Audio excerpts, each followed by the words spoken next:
آپ کے پاس ایک مہمان آیا گھر کے اندر. گھر میں جب دیکھا, توکل کی میں آپ کو بات سمجھانا چاہتا ہوں کہ توکل کہتے کس کو ہیں اور اپنے رب پر توکل کیا ہوتا ہے. گھر کے اندر ایک روٹی پڑی ہے, صرف ایک روٹی, بندے 2-3 ہیں. اس ایک روٹی کو اگر پیش کرتے ہیں, آپ پیش کرتی ہیں تو بھی ان کا جو نظام نہیں چلتا, اور اگر چھوڑ دیتی ہیں تو مہمان ہیں, ایک دم ان کے ذہن کے اندر خیال آتا ہے. اپنی خادمہ کو کہتی ہیں کہ اس روٹی کو اٹھاؤ اور باہر جا کر کے صدقہ کر کے آ جاؤ. اس روٹی کو اٹھاؤ اور باہر جا کر کے صدقہ کر کے آ جاؤ. وہ خادمہ حیران ہے کہ ایک ہی روٹی ہے, 3 مہمان بیٹھے ہیں, چاہیے تھا کہ مجھے بھیجتی کہ پڑوس سے کوئی 2-4 روٹیاں اور بھی پکڑ کے لاؤ تاکہ مہمانوں کو پیش کریں, جو پڑی ہے وہ بھی صدقہ. لیکن یہ اہل اللہ تھے, ان کا اپنے رب پر توکل بھی تھا اور تیقن بھی تھا, یقین کامل بھی تھا. بیچ دیا. ابھی صدقہ کر کے آئی تھی کہ پیچھے پیچھے ایک شخص آ گیا, ہاتھ میں روٹیاں اٹھائی ہوئی ہے, دروازہ کھٹکھٹا کے کہتا ہے کہ رابعہ, یہ میرے آقا نے, میں فلانے بندے کا غلام ہوں, نوکر ہوں, اس نے مجھے یہ آپ کے لیے کھانا بھیجا ہے کہ یہ رابعہ کے گھر میں دے کے آؤ.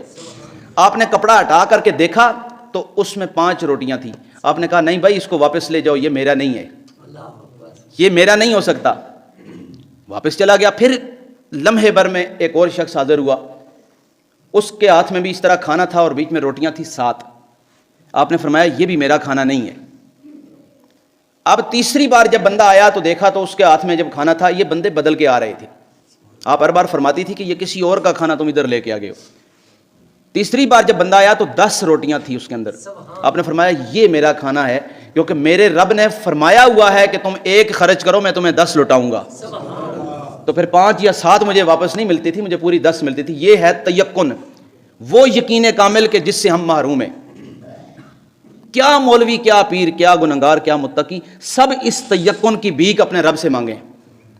یہ ہمارے پاس نہیں ہے. آج میرے گھر کے اندر بھی اگر بیوی بچوں کا کھانا پڑا ہو تو ایک بندہ کو فالتو آ جائے, میں سوچوں گا میں نے اس کو دے دیا تو بیوی کو کیا کھلاؤں گا, بیوی کو کھلا دیا خود کیا کھاؤں گا, خود کھا لیا تو بچوں کو کیا دوں گا. لیکن جس کو اپنے رب پر تیقن تھا, اس نے 1 روٹی صدقہ کر کے 10 روٹیاں آ گئی. کیوں کہ رب نے اس کو دنیا کے اندر, یہ اللہ کا وعدہ ہے کہ تم 1 خرچ کرو گے تو 10 دنیا اور 70 آخرت, 10 دنیا میں ملیں گی اور 70 کا ثواب قیامت کے دن عطا ہو جائے گا. تو مومن کی یہ شان ہے کہ وہ اپنے رب پر یقین کامل کرتا ہے. وہ صرف رمضان المبارک کا رسمی نمازی نہیں ہوتا, وہ صرف رمضان المبارک کا عادتاً قاری نہیں ہوتا, بلکہ اس کا ہر وقت اپنے رب پر یقین ہوتا ہے کہ میں ہر وقت اپنے رب ہی کی دہلیز پہ جھکوں گا تو وہی مجھے نوازے گا. حضرت اکرمہ ابو جہل کے بیٹے اور صحابی رسول, آپ نے کلمہ پڑھ لیا. آپ کا ایمان لانے کا بڑا خوبصورت واقعہ ہے. فتح مکہ کے بعد نبی پاک صلی اللہ علیہ وآلہ وسلم نے عام اعلان معافی کا جو اعلان کیا, فرمایا جتنے بھی میرے ذاتی دشمن ہیں, میرے جانی دشمن ہیں, سب کو آج کے دن میں نے معاف فرما دیا. 10 بندے ایسے تھے کہ جن کو نبی پاک صلی اللہ تعالیٰ علیہ وسلم نے باقاعدہ صحابہ کی ڈیوٹی لگائی تھی. ان 10 کو جہاں